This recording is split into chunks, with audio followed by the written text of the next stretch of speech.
जय मसीह की, praise the Lord. मसीह में आपकी सलामती हो। तो जैसे कि हमने पिछली वीडियो में बच्चों की स्टडी से रिलेटेड प्रॉब्लम्स देखी कि क्या प्रॉब्लम्स होती हैं पेरेंट्स की तरफ से। अब कुछ प्रॉब्लम्स जो हैं वो डिसऑर्डर्स हैं, बीमारियां हैं जो बच्चों में हो सकती हैं।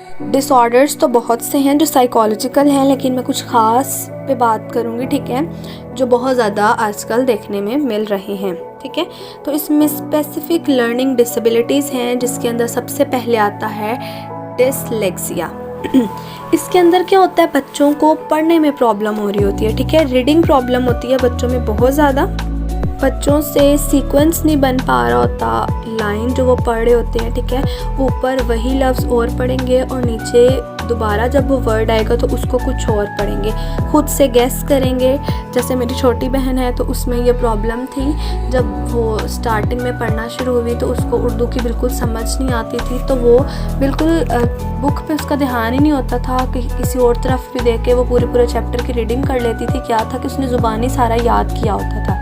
इन बच्चों को नज़र भी बिल्कुल ठीक आता है और इंटेलिजेंस भी बिल्कुल ठीक होती है, लेकिन इनके अंदर ये सब प्रॉब्लम्स आ रही होती हैं। ये अवॉइड करते हैं उन चीज़ों से जिनमें इन्हें रीडिंग करनी पड़े, या इन्हें कहते हैं कि बेटा इधर आओ ये पढ़ के दिखाओ, तो वो अवॉइड करते हैं इन चीज़ों से, क्योंकि उन्हें पढ़ना नहीं आ रहा होता, उन्हें वर्ड रिकॉग्नाइज नहीं करने आ रहे होते। तो ये एक डिसऑर्डर है, ठीक है।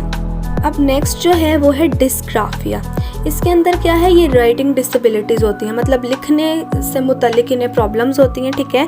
इन्हें लेटर्स की पहचान नहीं होती, पता नहीं होता बी कौन सा है और डी कौन सा है, ठीक है। जो स्पेस देनी होती है कि इस एक वर्ड लिखने के बाद कितने स्पेस देनी है, इन्हें वो समझ नहीं आ रही होती। स्ट्रेट लाइन में लिख नहीं पा रहे होते, टेढ़ा लिख देते हैं, ठीक है। और दोनों हाथों से ये काम नहीं कर पा रहे होते, मतलब लेसेस बंद करने में डिफ़िकल्टी होगी, टाई ठीक करने में डिफ़िकल्टी होगी, और खाना खाते अब समझ नहीं आ रहे होते कि कौन से हाथ का इस्तेमाल करें, ठीक है। कुछ लिखते वक्त बहुत ज़्यादा प्रेशर लगा के पेपर पे लिखेंगे, मतलब पेन की निब को बहुत ज़्यादा अंदर कर देंगे पेपर की और फिर लिखेंगे, ठीक है। ये सब प्रॉब्लम्स जो हैं वो डिस्ग्राफिया में आती हैं। ये बच्चों के साथ प्रॉब्लम्स जो देखी जाती हैं अर्ली चाइल्डहुड में।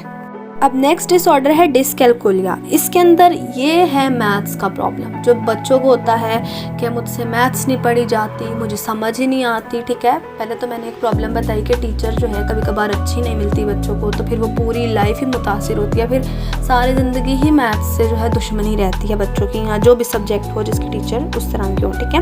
अगर आपने वो वीडियो नहीं देखी तो आप जाके देख सकते हैं। क्या है कि इस डिसऑर्डर से 3 से 6% जो बच्चे हैं वो इफ़ेक्टेड होते हैं 100 में से, ठीक है। और क्या है कि बच्चों को समझ नहीं आ रही होती नंबर्स की, ठीक है।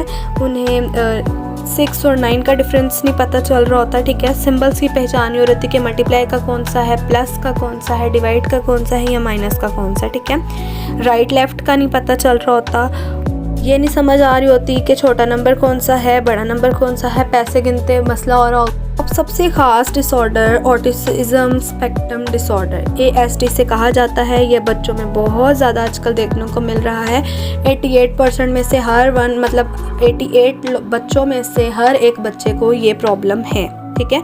और ये मोस्टली लड़कों में पाई जाती है, ठीक है। इसमें क्या होता है, सोशली इंटरेक्शन नहीं कर पा रहा होता बच्चा। 1.5 साल का जब हो गया तो माँ बाप से वो बात कर रहा है, लेकिन किसी और को दोस्त नहीं बना पा रहा, पेरेंट्स के अलावा किसी और से बात नहीं कर पा रहा, ठीक है। उसके अलावा क्या है कि आप उसको बुला रहे हैं उसका नाम लेके, ठीक है, तो वो अपने नाम पे भी रिस्पॉन्ड नहीं कर रहा। जैसे नाम है दानियाल, तो अगर आप कह रहे हैं उसका नाम लेके बुला रहे हैं तो वो रिस्पॉन्ड ही नहीं कर रहा, वो आपको जवाब ही नहीं दे रहा, ठीक है। उसे समझ ही नहीं आ रही कि आप उसको बुला रहे हैं, या किसी और चीज़ के लिए आप उससे बात कर रहे हैं तो वो आपको रिस्पॉन्ड नहीं कर रहा, ठीक है। जैसे बच्चे इशारों से बात करते हैं कि वो क्या है, वो क्या है, वो क्या है, ये बातें भी बच्चे के अंदर नहीं होती, वो इशारे से आपको कुछ बता नहीं पा रहा होता, ठीक है। अब अगर माँ को या बाप को कोई चोट लगी है या किसी और को चोट लगी है तो बच्चा उस पर भी बिल्कुल रिस्पॉन्ड नहीं कर रहा, ठीक है।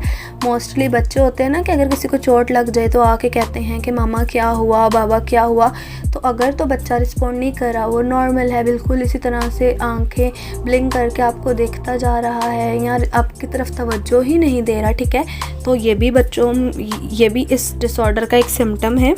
जैसे कोई ऐसी गेम खेल रहे हैं जिसमें टर्न होती है, जैसे कह लें लूडो है तो एक की टर्न आई तो फिर जब दूसरे की बारी आएगी, ठीक है, तो वो उस पर रिस्पॉन्ड नहीं कर पा रहा, उसे पता नहीं चल रहा कि मेरी टर्न है। फिर कम्युनिकेशन स्किल, बात नहीं कर पा रहा, ठीक है, उसे वर्ड नहीं मिलते, वोकैबुलरी नहीं होती, एक वर्ड को दूसरे वर्ड से जोड़ देता है। मतलब जैसे बच्चे बोलते हैं मैं जाना, मतलब मैंने जाना सेंटेंस है, मैंने जाना है आपके साथ या जो भी, तो मैं जाना। अब 2 साल तक बच्चे के पास अगर वोकैबुलरी नहीं, ये प्रॉब्लम है, तो फिर वो ASD हो सकता है, ठीक है। उसके अलावा क्या है कि बच्चा छोटी छोटी बात पे बहुत ज़्यादा गुस्सा करना शुरू हो जाता है, ठीक है। और अगर 12 मंथ का बेबी हो गया, मतलब 1 ईयर का बच्चा हो गया है, फिर भी बैबलिंग नहीं कर रहा, मतलब गूं गूं की आवाज़ें बच्चे निकालते हैं। जैसे बच्चे खेल रहे हैं तो आप उनके पास से गुजरेंगे तो वो ऐसी बैबलिंग करना शुरू हो जाते हैं कि ये मेरे पास रुके या मुझसे बातचीत करे, तो ऐसा रिएक्शन बच्चा नहीं कर रहा तो भी प्रॉब्लम हो सकती है। फिर लास्ट इसके अंदर जो आता है, बहुत सी चीज़ें हैं लेकिन मैंने आपको शॉर्ट बताई और वो चीज़ें बताई जो आपको इजीली समझ आ सकें, ठीक है। बच्चे रेपिटेटिव बिहेवियर करते हैं, क्या करते हैं, रेपिटिशन करते हैं। मतलब किसी अपनी फिंगर्स के साथ खेल रहे हैं तो खेलते जाएंगे, आप जितनी दफ़ा मर्ज़ी बुला लें वो आपकी तरफ रिस्पॉन्ड नहीं कर पा रहे, आपकी तरफ अटेंशन नहीं दे पा रहे, ठीक है। और क्या होता है, आप कोई बात करें तो बार बार उस बात को रिपीट करते जा रहे हैं, ठीक है। तो ये सब चीज़ें जो हैं ये डिसऑर्डर्स हैं। इसके अलावा और भी बहुत से डिसऑर्डर हैं, लेकिन ये मेन प्रॉब्लम्स जो हैं बच्चों में देखी जाती हैं। तो अगर आपके बच्चे इन पे रिस्पॉन्ड नहीं कर पा रहे, उन्हें प्रॉब्लम हो रही है इन सब में से कोई, तो अपने बच्चों को किसी थेरेपिस्ट के पास लेके जाएं। अब इसका जो सोल्यूशन है, अब इन चीज़ों का ये मतलब नहीं है कि आपका बच्चा पागल है या आप साइकोलॉजिस्ट के पास लेके जाएंगे। तो साइकोलॉजिस्ट जो हैं वो सिर्फ पागलों के डॉक्टर नहीं होते, ठीक है। उसकी एक स्पेसिफिक फील्ड है जिसे एबनॉर्मल साइकोलॉजी कहा जाता है, ठीक है। इसके अलावा आपको हर फील्ड में साइकोलॉजिस्ट मिलेंगे। एजुकेशनल साइकोलॉजिस्ट होते हैं जो आपकी बच्चों की स्टडीज़ से रिलेटेड, जो साइकोलॉजिस्ट होते हैं कि बच्चों को जो स्टडी में प्रॉब्लम आ रही होती है उन सब बिहेवियर्स को, उन इरेशनल थिंकिंग को, जो सब पैटर्न्स को देखते हैं ना, वो एजुकेशनल साइकोलॉजिस्ट होते हैं, ठीक है। तो हर फील्ड में साइकोलॉजिस्ट होता है। साइकोलॉजी की फील्ड बहुत बड़ी है, ठीक है। तो इसका ये मतलब नहीं है कि आपका बच्चा पागल है, ठीक है। तो बच्चों को किसी थेरेपिस्ट के पास लेके जाएं, इसमें डिफरेंट थेरेपीज़ की जाती हैं, ठीक है। उसके अलावा क्या होता है कि बच्चों को एक्स्ट्रा टाइम दे, ठीक है। अगर किसी बच्चे को BD में फ़र्क नहीं पता चल रहा तो उसको बताएं। उसके लिए ट्रेन टीचर्स होते हैं, प्रोफेशनल्स होते हैं जो इन चीज़ों को बच्चों को सिखाते हैं, ठीक है। और टीचर जो है बच्चे को थोड़ा सा एक्स्ट्रा टाइम दे क्लास में। मतलब कोई टेस्ट दिया है या कोई टास्क दिया है तो उस बच्चे को थोड़ा सा एक्स्ट्रा टाइम दिया जाए ताकि वो अपना काम परफॉर्म कर सके, ठीक है। तो इन चीज़ों को समझें। हमेशा बच्चा नालायक नहीं होता, ये बहुत सी डेवलपमेंटल प्रॉब्लम्स हो सकती हैं, ठीक है। बच्चे को कोई चोट लगने की वजह से ऐसा हो सकता है, या मदर जब प्रीनेटल टाइम था, मदर प्रेग्नेंट थी तो प्रेगनेंसी के टाइम कुछ डेवलपमेंट में इश्यूज़ हो सकते हैं, ठीक है।